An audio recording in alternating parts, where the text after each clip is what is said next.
How many of you in the audience have met a person who insisted to correct your grammar even though you never asked them to? Raise your hands. That's a lot of you. Do you know what those people are called? Grammar Nazis. Yeah? That's the title of my talk, Grammar Nazis. They are also known as grammar police, language pedants, or language purists. They are people with an OCD to correct your grammar and your spelling.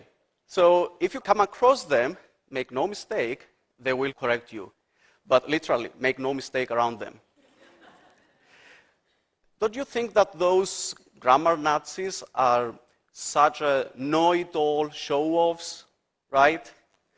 Well, I will ask, do they actually know it all? I shall claim that their behavior is not based on a supreme knowledge of the language, but rather on a poor understanding of what language really is and how it actually works. But the point of my talk is not to merely show how grammar Nazis don't know they are wrong from they are right, but to show how you, normal people, make a certain huge linguistic mistake and you don't know it. And it's none of those that grammar Nazis accuse you of. I'm sure you're dying to find out, but in order to gain self-awareness, we have to first dissect the psyche of the grammar Nazi. And I think I'm able to do that because I know them all too well. And that's because I have been a grammar Nazi myself. Now, my friends will go like, you, grammar Nazi? I mean, come on, you're more like a grammar communist. Well, back in my reckless youth, I used to be a language pedant. I would drive my friends nuts with my linguistic pedantry. I would draw ambiguous grammar-related graffiti on my bedroom's door. I was like Ross Geller, you know, the guy from Friends. He used to correct who to whom all the time. You see, Ross was a respectable, knowledgeable guy with a PhD, thus known as Dr. Whom. And I was like Ross. I knew my modern Greek very well, and that defined me. That was what I did best.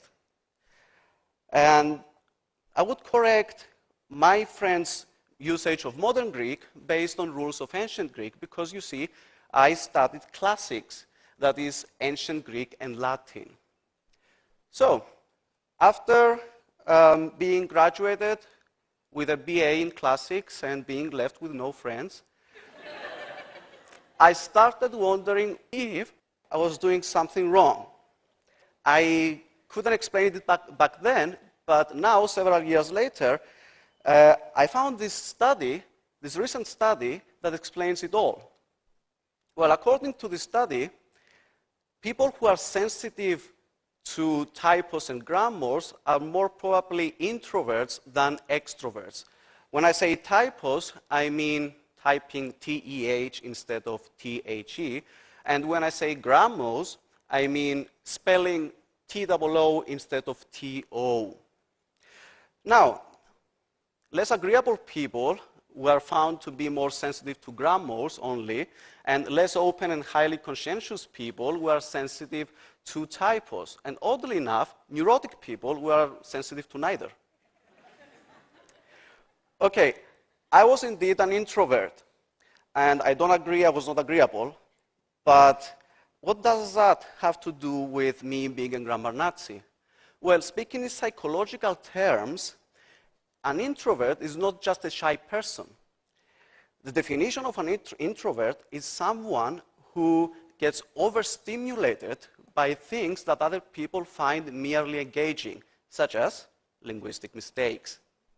That's why they prefer predictable environments. They don't like to get overstimulated by unpredictable things. That's why they like their rules, everything to be predictable. Okay, that explains it now, but I couldn't put my finger on it back then. So let's go back to me, having graduated university and being with no friends. I decided to do something with my life. I went to the UK to pursue my postgraduate studies in linguistics now. But from the very first days there in the UK, I made a daunting realization. I was no longer the expert in the language spoken around me. It was English now, not good old Greek. And I would make actual mistakes there. I would say things like, I like sheeps more than goats. Not to mention pronouncing both sheep and ship the same. And those linguistic mistakes I made as a non-native speaker of English put the who to whom issue into perspective. Because native speakers of English were incapable of making my mistakes, right? But they all made that whom mistake. So is that really a mistake? Well, the answer to that came from my studies in linguistics, where I found out that neurolinguists are able to detect brain activity when you hear a linguistic mistake.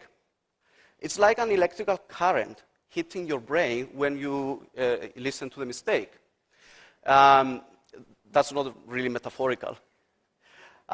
So when you hear a mistake, your brain instantly knows it's a mistake. You don't really analyze it. You don't go like, that pronoun should have been in the nominative case. No, it's like how your body reacts to something to which you are allergic.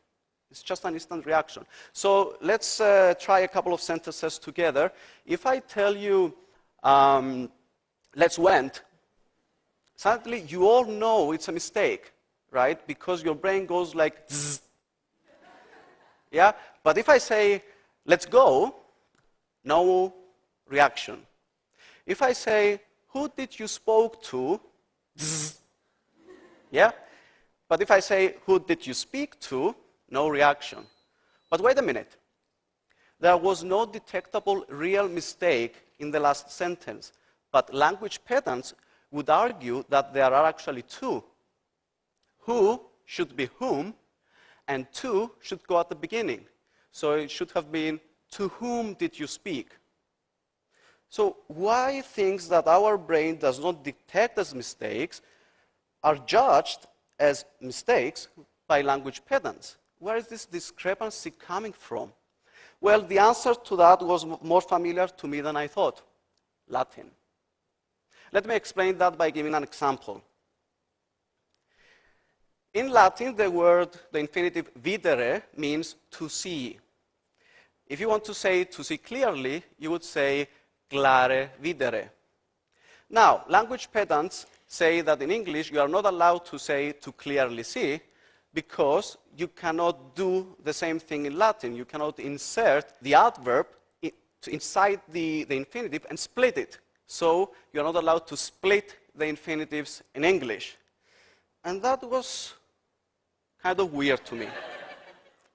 I mean, I know my Latin, right? And I know that English does not derive from Latin. So why would people insist on using the rules of a dead language to judge a living one? And then it hit me. I had been doing the same thing with Greek. I had been judging modern Greek based on grammatical rules from 2.5 millennia ago. The same thing English purists did with Latin. Because Latin was the language of the science for centuries, it was the perfect language of the perfect grammatical structure, the rules of which English language had to follow in order to be considered correct and logical. Isn't it striking how language purists are stuck in the past? I mean, with Latin and all.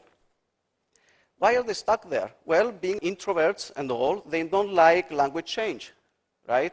Because they feel uncomfortable with language change. So they believe that change makes language corrupted, and so it's no longer pure. That's why they're called purists. So if language now is corrupted, then when was it perfect?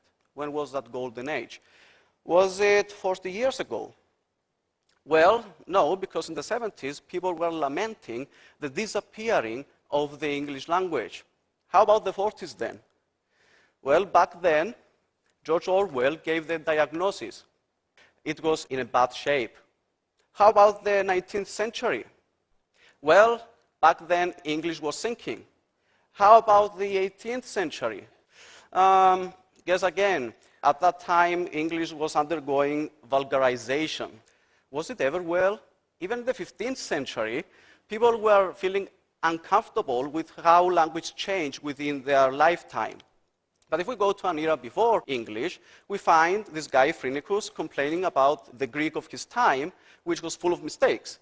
As it happens, he was referring to Hellenistic Greek, the language in which the New Testament was written and is now considered a sacred language. And Latin was no exception to this. Cicero, in the 1st century BC, was complaining that Latin was full of barbarisms. And it's interesting that even in the 5th century BC, Thucydides was complaining about the change in the meaning of words. And even in the 2300 BC, people were complaining how young people were ruining the language based on these Sumerian teachers' complaints. And I bet if we went to the Neolithic age, people would be lamenting about the disappearance of the good old Paleolithic language. So maybe concerns about language dying, maybe they come with a pinch of exaggeration. But still, language pedants are not convinced. They believe that change is not right. Why should, for example, a word like anxious shift its meaning from being worried to mean also being eager? Well, language purists were uncomfortable with how language changed a couple of centuries ago and shifted from thou art to you are, right? And a language purist would ask, why should we shift all the time? Well, long story short, shift happens. Get over it. And you know what they cannot get over? 18th century. Language purists are stuck there because that was the time when language was standardized. They standardized the dialect of the high society in London, and they formed a codified formal register of the language for the first time. Now, whatever was not the norm in that language, in that dialect of London, is now considered not to be correct grammatically. For example, if you had double negatives, which were not the norm in the dialect of London, like the phrase, I cannot get no satisfaction, that phrase did not make it to the standardized form of the language, simply because it was not part of that selected dialect, right? And this is the biggest fallacy of the language pedants. They believe that their rules apply to the whole of the language, when in reality, their rules describe, or better, prescribe, how language should be used in the formal register. So they are talking about the formal language. English language is not just that register, it's the sum of all its dialects, standard and non-standard ones, right? And all the different ways different social groups speak, and all that. It's not just that register. So when you choose between who did you speak to and to whom did you speak, it's not a matter of grammaticality at all. It's just a matter of formality. It's more formal to say to whom when we are speaking formally. And it's expected and even appropriate to use who when we are speaking informally if you don't want to be perceived as a snob. So that's their biggest mistake. What is your biggest mistake? Simply put, is this. Is your belief that the pedant's strictures are scriptures.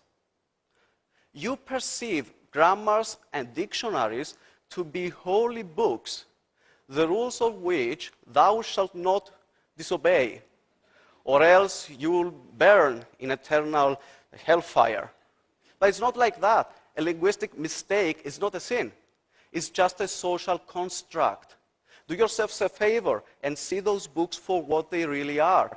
They are just attempts by not so divine creatures to describe and prescribe language, the formal language.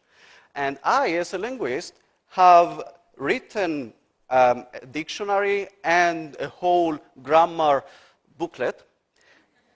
And I know I am not a god, but still language purists use dictionaries and grammars in order to find the correct usage, believing that the author of that grammar or the dictionary somehow got the definition of correctness through divine illumination.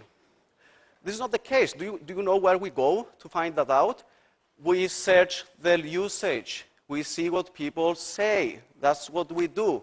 And that's what I want to tell you. This is what the Romans said, usus norma loquenti, which means the norm of the language, it's its usage. It's not a divine authority. So do respect and cherish variety within your language, because that's what makes your language vibrant, flexible, rich, and ultimately alive. Thank you.